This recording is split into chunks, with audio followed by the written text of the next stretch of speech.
एकांका मुलीची पडदी पडते का नाही. अक्षय हा माझा स्वतःचा मुलगा जरी नसला ना तरी मी त्याच्यावर तितकंच प्रेम करतो.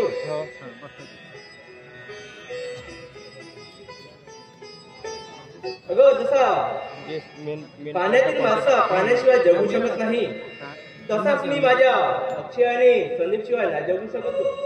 खरंच विशाल, तू मुलाच्या आणि भावाची किती काळजी घेतोस रे. खरंच तू एक चांगला वडील आणि एक चांगला भाऊ. काय म्हणाले? चांगला भाऊ, चांगला वडील, अगं चांगला जाऊ शकतो. आपण काय पाहिलं रे बाप्पा? अरे चोलाराम, आम्ही काही केलंच नाही तर तू बघणार तरी काय आहे रे. डोळे झाकले होते जे.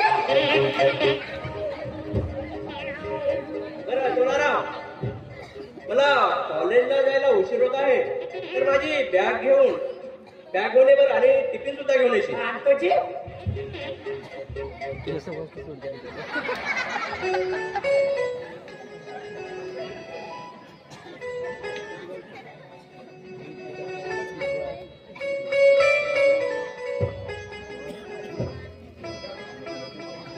अरे तुलाराम लवकर घेऊन ये.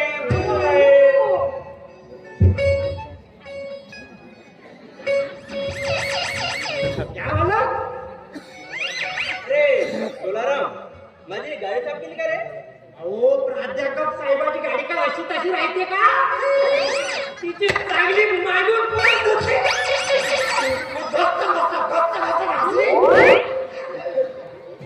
आणि तिच्या चाकाने डेटा पुस्तक लावले. अरे पण हे तर काही नाही रे. अहो डेटा जंतुनाशक आहे ना.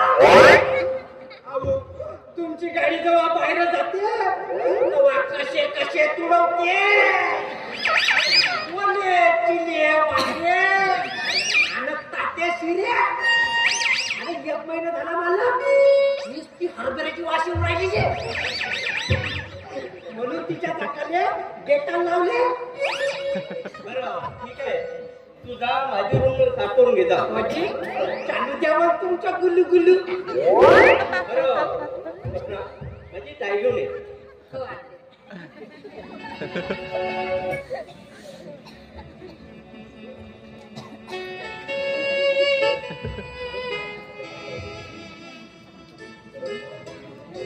खरंच मला किती प्रेमळ बायको मिळाली ना.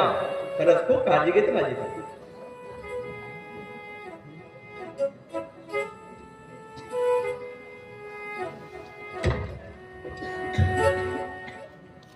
अरे लवकर घेऊन ये.